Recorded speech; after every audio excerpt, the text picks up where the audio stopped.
Hello दोस्तों, स्वागत है आपका हमारे यूट्यूब चैनल के इस वीडियो में। दोस्तों आज हम बात करेंगे 10th क्लास के 100 नंबर हिंदी गोदली भाग 2 के सबसे लास्ट में 5 चैप्टर रहता है वर्णिका भाग 2 का पूरक पाठ। ठीक है, तो पूरक पाठ में जो वर्णिका भाग 2 है तो उसका सबसे पहला उसका सबसे पहला पार्ट जो है वो है दही वाली मगम्मा। ठीक है, दही वाली मगम्मा से लेके लास्ट 5 तक ये पाँचों का पाँचों चैप्टर, पीछे के जितने चैप्टर है सबसे काफ़ी VBI है। विश्वास नहीं है तो आप पांचों चैप्टर्स के सारे ऑब्जेक्टिव को मिलाकर देखेंगे तो पिछले कई साल में कितने बार इधर से क्वेश्चंस आ चुका है। तो दोस्तों इस वीडियो को मिस करना आपकी बेवकूफ़ी होगी। तो चलिए सबसे पहले हम दही वाली मगम्मा की मोस्ट VBI ऑब्जेक्टिव क्वेश्चंस को देखते हैं। तो उससे पहले अगर आप हमारे चैनल पर नए हैं तो हमारे चैनल को सब्सक्राइब कर दीजिएगा और वीडियो पसंद आएगा तो वीडियो को लाइक करके हमारी हेल्प और सपोर्ट करें ताकि मैं अच्छे से अच्छे वीडियोस को लेकर आते रहूं। तो चलिए दोस्तों, सबसे पहला ऑब्जेक्टिव क्वेश्चन हमारा है दही वाली मगम्मा कहानी के लेखक कौन है। ठीक है दोस्तों, ये डबल गौ नहीं होगा, एक ही गौ होगा, लिखा गया है तो मैनेज करिए। तो हमारा क्वेश्चन जो है कि दही वाली मगम्मा कहानी के लेखक कौन है, तो इस क्वेश्चन का जो आपका ऑप्शन है, ऑप्शन नंबर ए में सुजाता, ऑप्शन नंबर बी में ईश्वर पेटलीकर और ऑप्शन नंबर सी श्रीनिवास और ऑप्शन नंबर डी में शावर दैया। ठीक है, तो हमारा क्वेश्चन जो था कि दही वाली मगम्मा कहानी के लेखक कौन है, तो इस क्वेश्चन का जो राइट आंसर होगा वो होगा आपका ऑप्शन नंबर सी श्रीनिवास। ठीक है, दही वाली मगम्मा कहानी के लेखक श्रीनिवास है। ऑप्शन नंबर सी इस क्वेश्चन का राइट आंसर हो जाएगा। ठीक है दोस्तों, चलिए आगे बढ़ते हैं, अगला ऑब्जेक्टिव क्वेश्चन को देखते हैं। तो हमारा अगला ऑब्जेक्टिव क्वेश्चन कहता है दही वाली मगम्मा किस भाषा में अनुवादित कहानी है।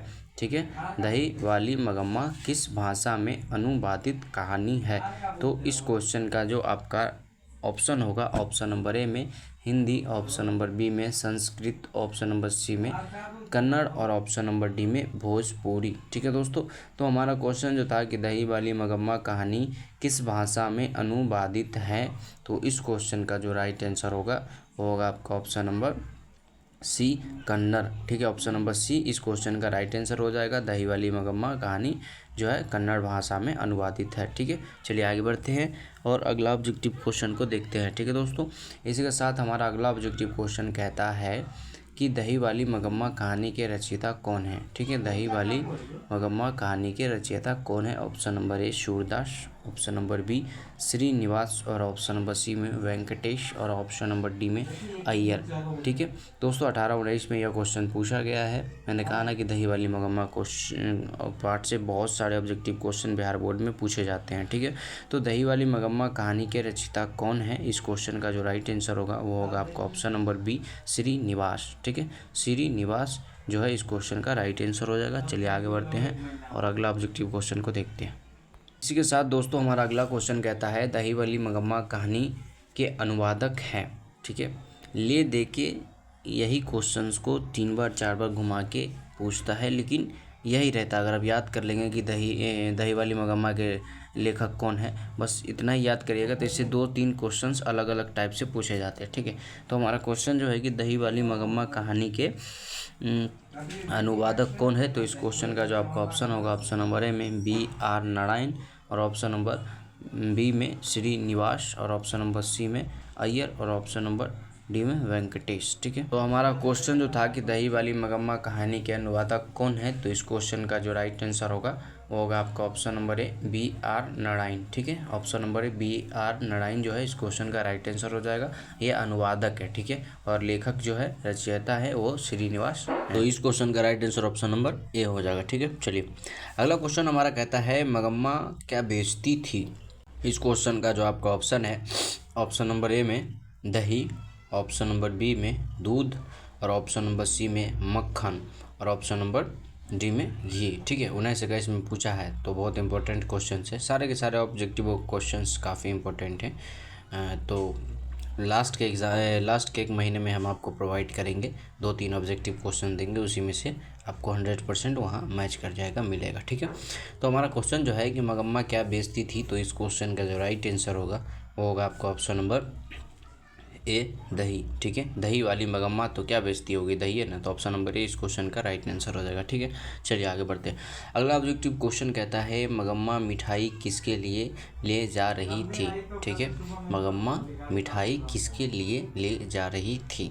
इस क्वेश्चन का जो आपका ऑप्शन है, ऑप्शन नंबर ए में पोते के लिए, पोता के लिए, ऑप्शन नंबर बी पोती के लिए, और ऑप्शन नंबर सी भांजे के लिए, और ऑप्शन नंबर डी बहू के लिए, ठीक है।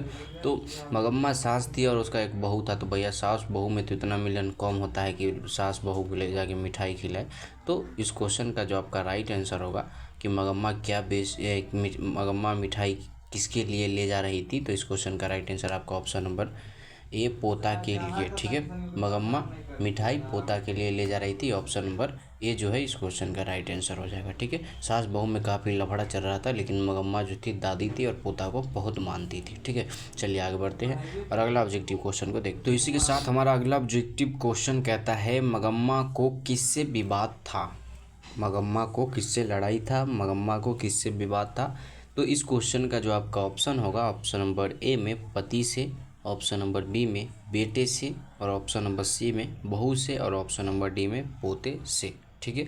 तो हमारा क्वेश्चन जो है कि मगम्मा को किससे विवाद था, तो इस क्वेश्चन का जो राइट आंसर होगा वो होगा आपका ऑप्शन नंबर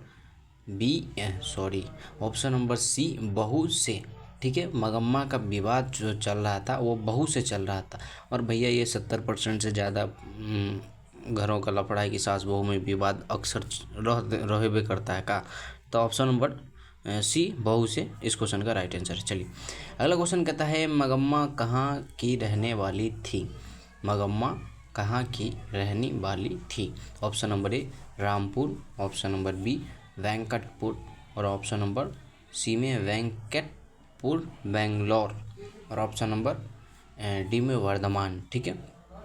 तो हमारा क्वेश्चन जो है कि मगम्मा कहाँ की रहने वाली थी, तो इस क्वेश्चन का जो राइट आंसर हो जाएगा वो होगा आपका option number C Venkatpur Bangalore की, ठीक है। ऑप्शन नंबर सी जो है इस क्वेश्चन का राइट आंसर हो जाएगा। दोस्तों अभी तक आप हमारे चैनल को सब्सक्राइब नहीं किए तो प्लीज़ हमारे चैनल को सब्सक्राइब करिए।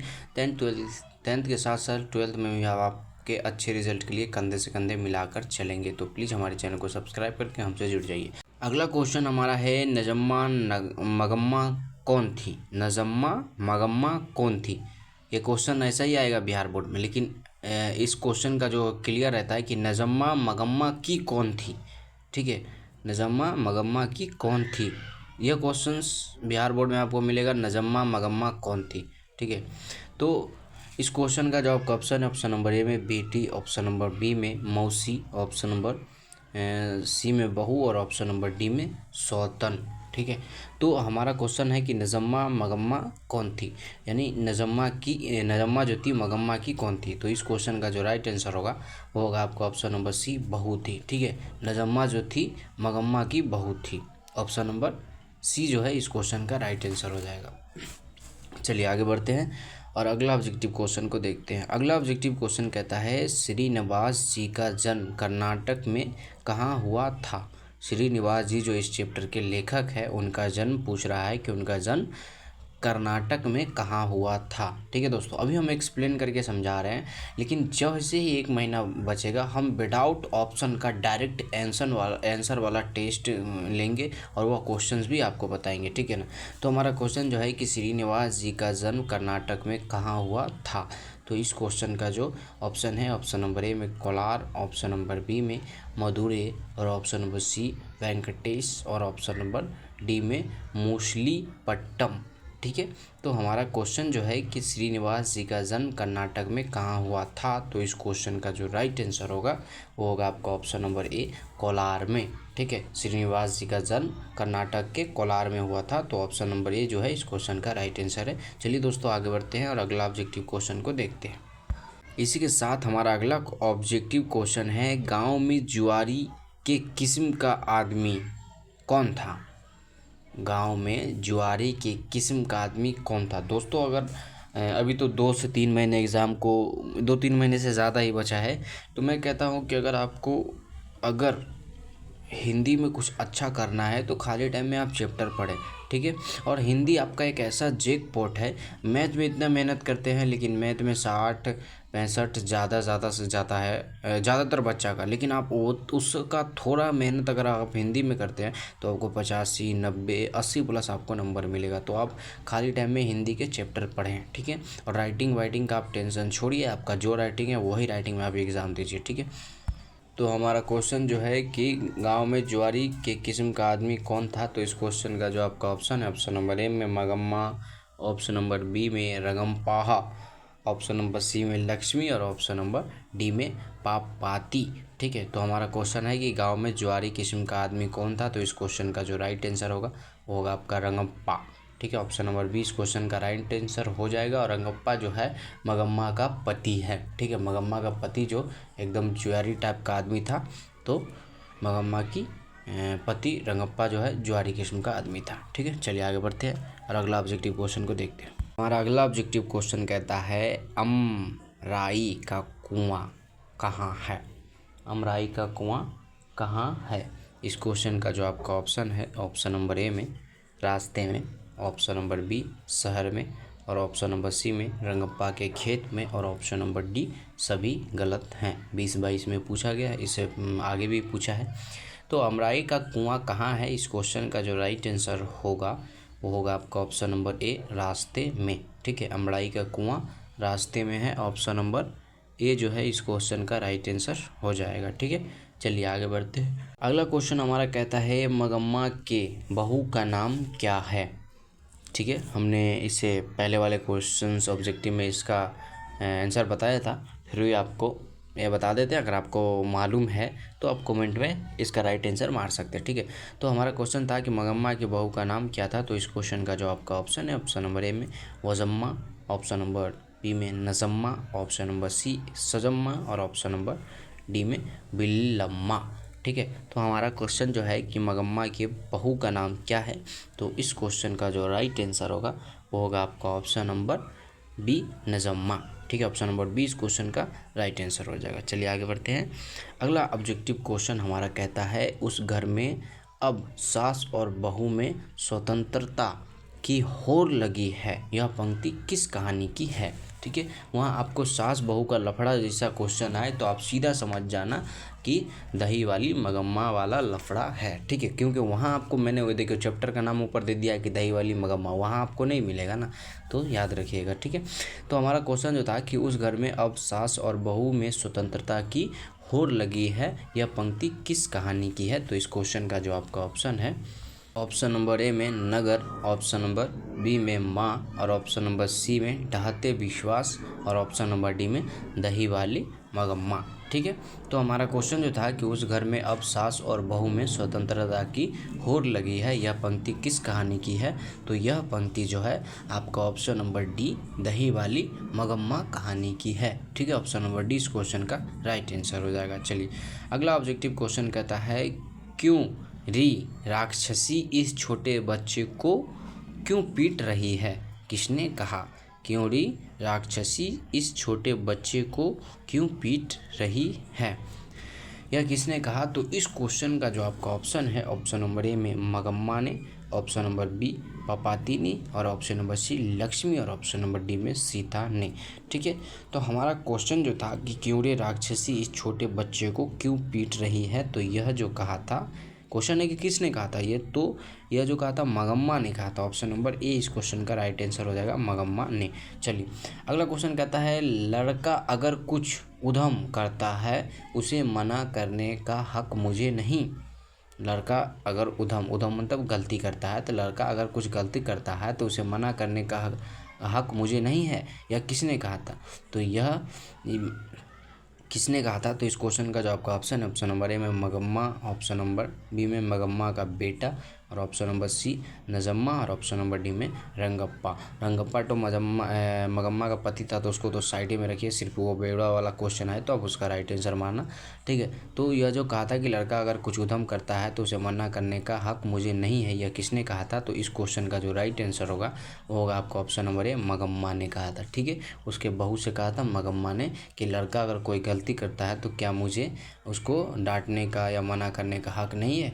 ठीक है, मगम्मा ने। ठीक है, ऑप्शन नंबर ए इस क्वेश्चन का राइट आंसर हो जाएगा। चलिए आगे बढ़ते हैं। इसी के साथ हमारा अगला ऑब्जेक्टिव क्वेश्चन कहता है घर वालों के रहते हुए अच्छी सारी नसीब हुई, घर वालों के रहते हुए अच्छी सारी नसीब नहीं हुई, ऐसा किसने कहा? ठीक है, घर वाले के रहते हुए एक अच्छी सारी नसीब नहीं हुई, ये किसने कहा? ऐसा किसने कहा? यह तीनों ऑब्जेक्टिव क्वेश्चन पे आप रेड मार्क कर लीजिए, यह क्वेश्चन तीनों में से एक आपको वहाँ मिल जाएगा। ठीक है, तो इस क्वेश्चन का जो आपका ऑप्शन है ऑप्शन नंबर ए में मगम्मा, ऑप्शन नंबर बी में नसम्मा और ऑप्शन नंबर सी में लेखक की पत्नी और ऑप्शन नंबर डी में जो है इनमें से कोई नहीं। ठीक है, तो हमारा क्वेश्चन जो था कि घर वाले के रहते एक अच्छी शादी नसीब नहीं हुई, यह किसने कहा? तो इस क्वेश्चन का जो राइट आंसर होगा वो होगा आपका ऑप्शन नंबर ए मगम्मा ने कहा था। ऑप्शन नंबर ए इस क्वेश्चन का राइट आंसर हो जाएगा। चलिए दोस्तों, मिलते फिर से कोई दूसरे वीडियो में, तब तक के लिए बाय। अपना ध्यान रखिएगा, तन मन धन एकदम पूरा अच्छा से मेहनत करिए, इस बार एकदम रिजल्ट ला के छप्पड़ फाड़ दीजिए, अपने माँ बाप का नाम रोशन कर दीजिए। ऐसे ही मेहनत करते रहिए, 3 महीना बचा है, सब चीज़ छोड़ छाड़ के एकदम पढ़ाई पे ध्यान देते रहिए और हमसे जुड़ जाइए। हमारे चैनल को सब्सक्राइब कर दीजिए और वीडियो पसंद आया हो तो वीडियो को लाइक कर दीजिएगा। ठीक है, चलिए बाय, मिलते फिर से कोई दूसरी वीडियो।